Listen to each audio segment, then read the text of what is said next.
Hi.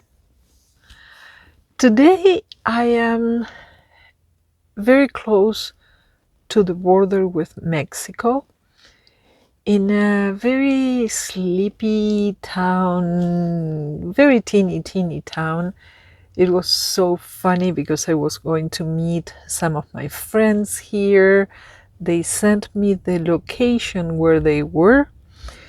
But when I got here, I realized I did not have any cell reception or internet connection, so zero. And the link I had, their pin location, brought me just to an intersection in town, just that. So I called them because I had a couple of bars, and they said, yeah, you have to go up the hill, up all the top up the hill.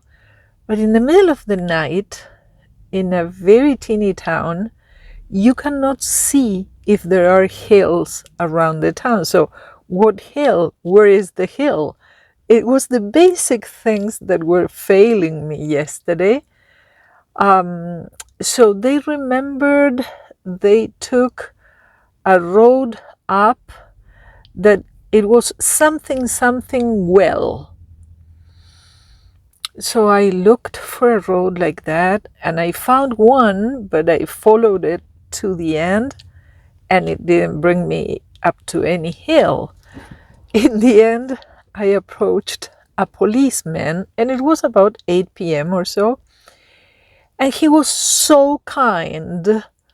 He asked me, send me that ping location to my phone. He gave me his phone number, and he opened it, and he says, whoa, they are somewhere up here.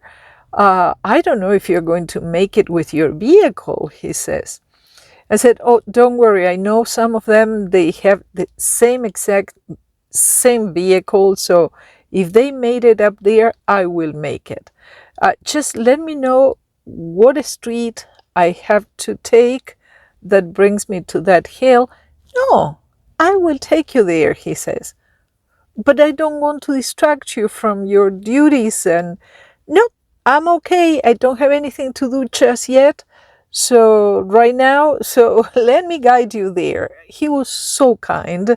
So he started driving around the city, and he turned around and took a dirt road. The dirt road was excellent, but lots of hills and valleys, and at times I wouldn't see him, the dust and everything. He was so kind. He drove me to the campsite. So I was so happy. I thanked him with all my heart because I was in pain. I had been in pain for a couple of days because of something that happened to me, which I am going to tell you today. And I told him, listen, you have restored my faith in humanity, because he was extremely kind. He didn't need to do that. He could have pointed to the street I had to take uphill, and that's it. No, he made sure I got to the exact campsite. And he even came out of his patrol car, and he led the way to the vehicles. And he says, is this your group? Yes, they are. I recognize their vehicles. Yes, thank you. These are the people I was meant to meet tonight. Thank you. And I couldn't say thank you enough. It was amazing. And it was that little pat on the back telling me the universe always sends you messages if you're willing to listen. He said to me, I will protect you. And he did. He didn't want me to go uphill alone, and it is a very desolated area. He protected me. He made sure I was getting to the proper place to meet the proper people. I felt so good because this video is about that. This video is about feeling protected and about trusting the people that are around you for the right reasons. So this is what happened a few days ago. Unfortunately, 3, 4, 5 days ago. I don't want to think too much about it. That is why my recollection of the exact dates are not there with me, and I don't want to bring them back because sometimes I choose to ignore things when they are too hurtful. A friend of mine, or at least a person who I thought was an excellent friend of mine, a very dear person, misunderstood a joke I made. And I understand. I do make very bad jokes. And sometimes I use expressions from my country that some other people do not understand. Like my friend Deb, she's an expert at decoding me. And we were talking about a particularly sensitive topic. And she says, wait a minute. In your country, it is okay to blame you for eating like a pig, but it is not okay to talk about this other thing, which is absolutely normal here. And I said, you see, those are the cultural differences we grew up with that you understand and I understand, but many people do not understand about me. So the point is, this person who I thought was, who really cared about me, because they said that 1,000 times, I care about you so much. I feel so comfortable when we are together and we are having these conversations. These conversations flow easy. This is so beautiful. A connection of the minds. This is excellent. I appreciate people who think like you do. Those kind of things. So when you have a friend like that that expresses that, of course, I mean, the friendship, it grows and you trust that person. So recently, as I said, a few days ago, because of a stupid joke I made that this person didn't understand, suddenly this person decided it was not worth being my friend anymore. And they sent me a text message, a very hurtful text message saying, you know, I think it is going to be way better for me if I don't see you anymore. I don't need your friendship anymore. We come from extremely different cultures and we have very different beliefs. And that hurt me so deeply. Because on the one hand, I felt discriminated because you may not like me, but saying that our differences are because of coming from different cultures, I thought that was a low blow, very low. But besides saying different beliefs, when we were, or every time we talked, there was something we always agreed on. And this particular person, they say they live by the golden rule. And you know, the golden rule means don't do to others what you don't want others to do to you. So if I had told this person, you know, We are not even close to being similar. We have very different beliefs. We come from different cultures. You're nobody to me. I am pretty sure this person would have hurt. And I don't hurt people. I go through life trying very hard not to hurt anybody. So it was so unfair. It was so unexpected. It was so extremely unexpected. I felt destroyed. I didn't respond. I didn't say anything because I thought,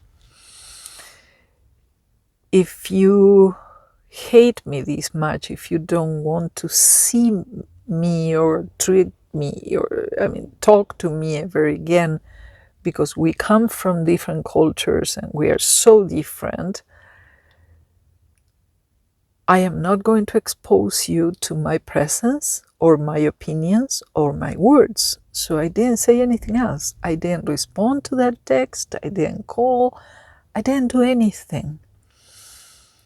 Which brings me to the point that sometimes going ballistic against someone that does that to you is very relieving. I understand that. I just don't want to show up on the news as the one who created a big scene somewhere. I don't want to be that person. But the whole situation had me thinking of these two words, coward and brave. Because I do believe this person was a coward, treating me like that. When this person was one of the many that have called me brave for the lifestyle I have.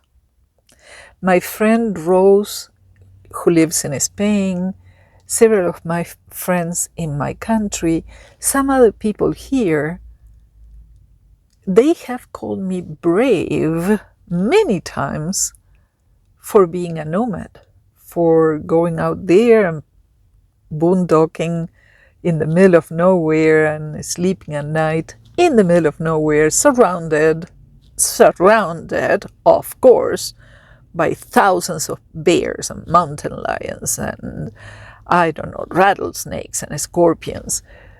They call me brave for that.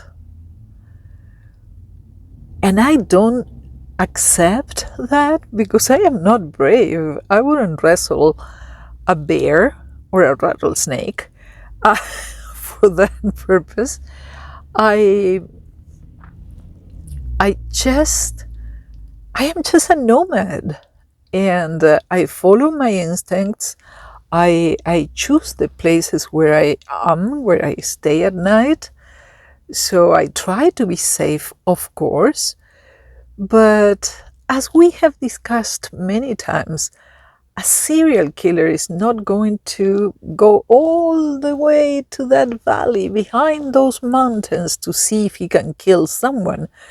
And I am inside of my little cocoon and ready to drive away if I suspect something goes wrong.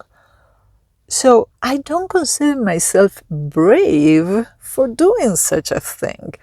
There are brave people who do way more riskier things every day, like that policeman that helped me last night, putting his life at risk every day, or firefighters or paramedics or so many other people who actually are brave. I am not brave in that sense. But this person who decided to end our friendship out of a bad joke I made, which could have always been discussed and said, that joke is bad taste or stupid or whatever. A person who finishes a friendship that was so dear to me that way, that is a coward.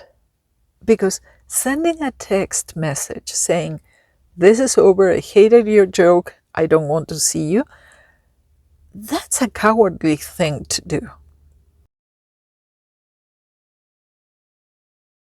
If you are one of the ones that gets up every morning with a smile and ready to go out there and face whatever comes your way with a positive attitude, even if they hurt you, even if they give you bad news, even if they make you feel like you're good for nothing, even if they tell you, hey, you don't belong to my culture, I would never be able to get along with you because you come from a very different place.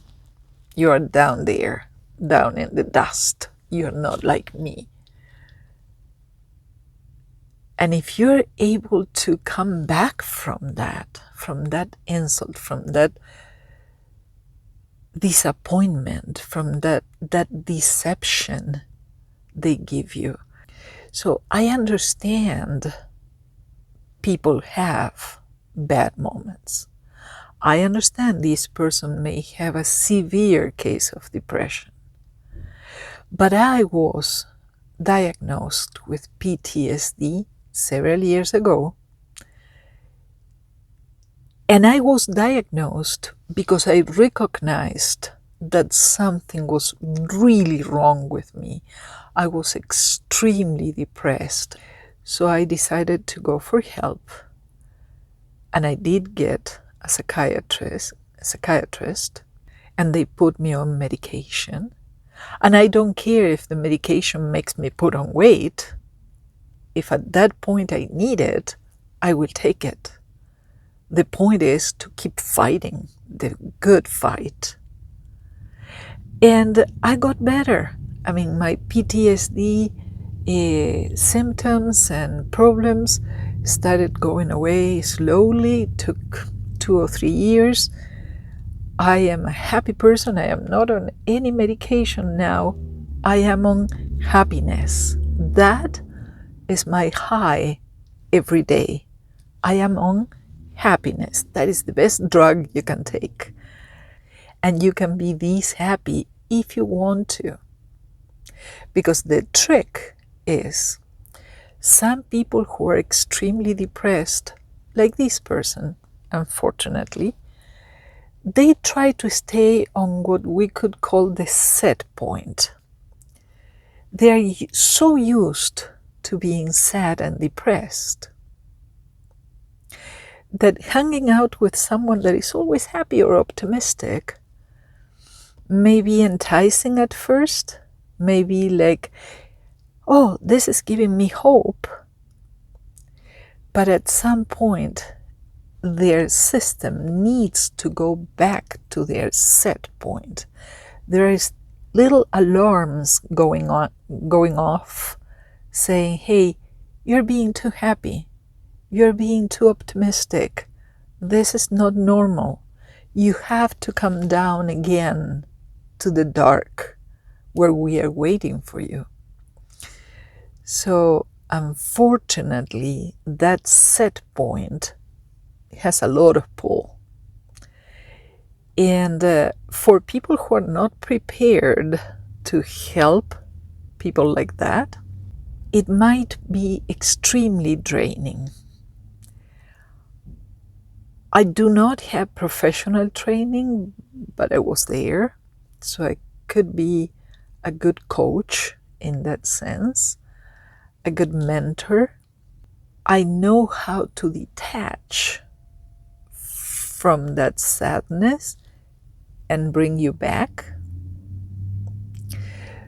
But if you're not willing to cooperate, if you're not really determined to be happy, if you're scared to death of being happy, God gave you the life you have. So you have an obligation with God or to God to take care of that life, to be positive, to make it better, to improve it. And if you cannot do it because depression is getting a hold of you and not letting go,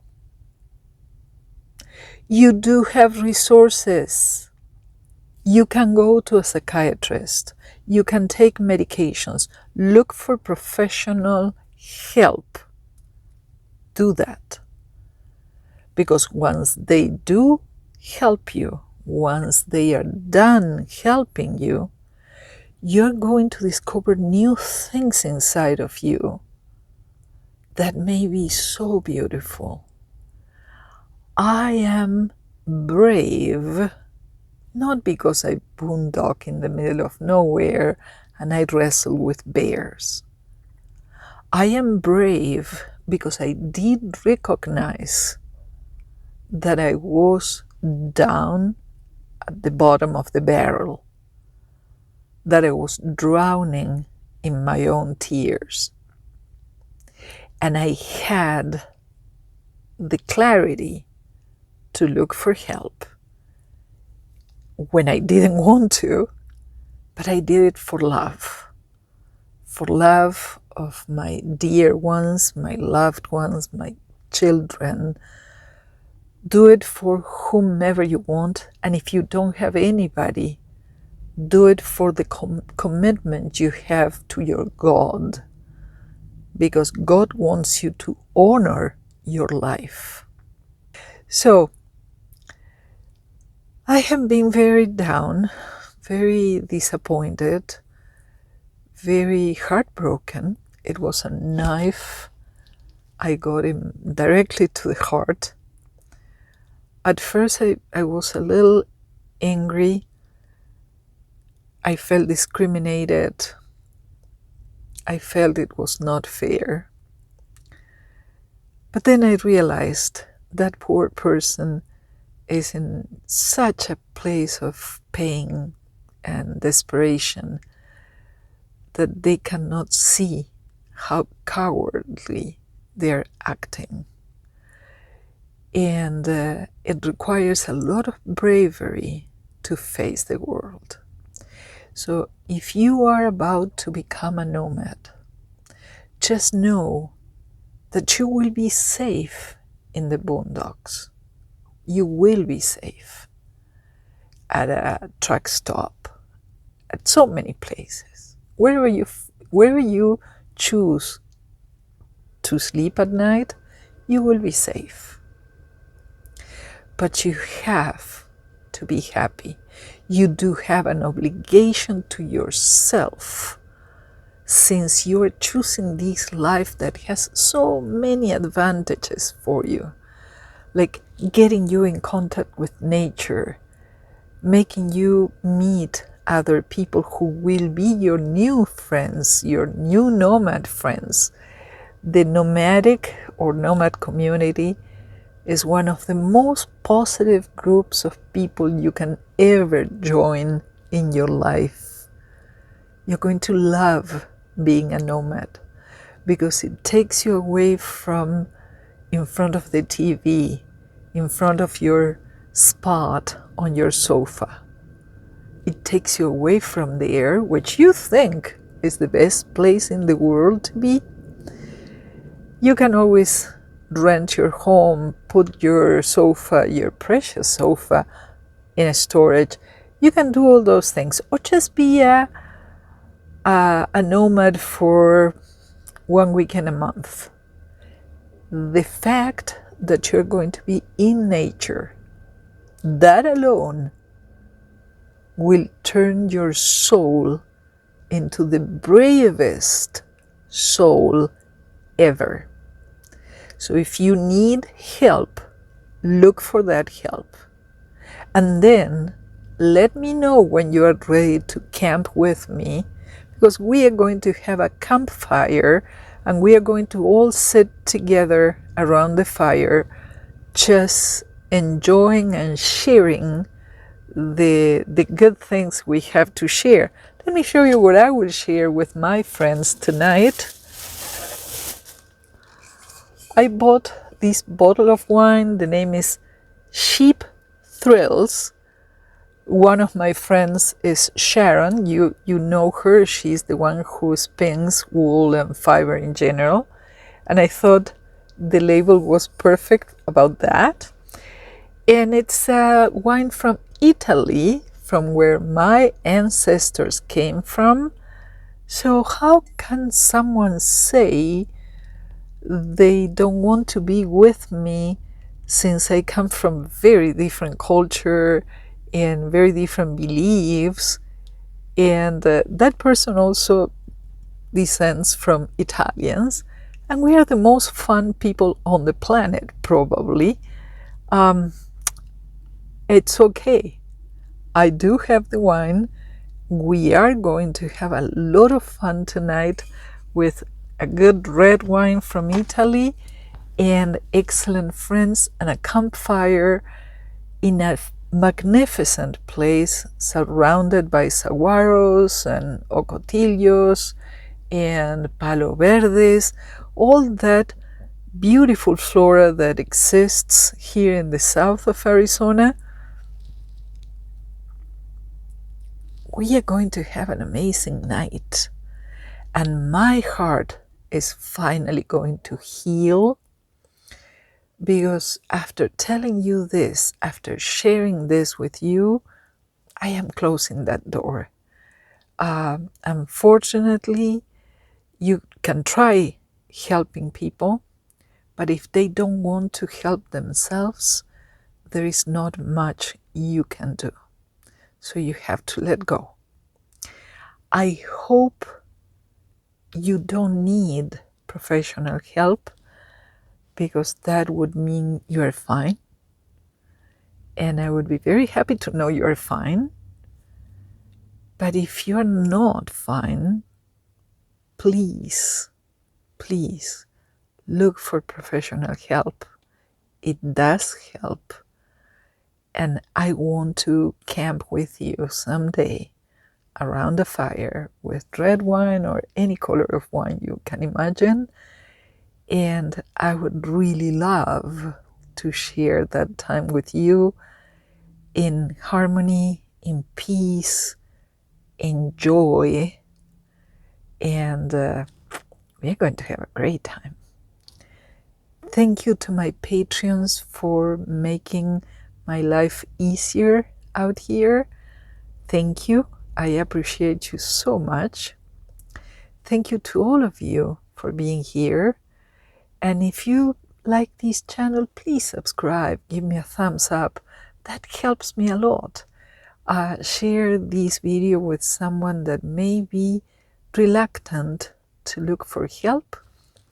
Here is a person who was out there, down, down, down there, and found the way up. And I have never been happier than I am today. I love you, my YouTube family. You keep me going so many times a week. You have no idea.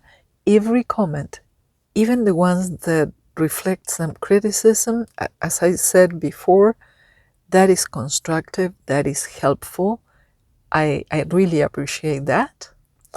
And I would have loved to show you some of the saguaros and ocotillos and all those things, but I will add them to the end of the video.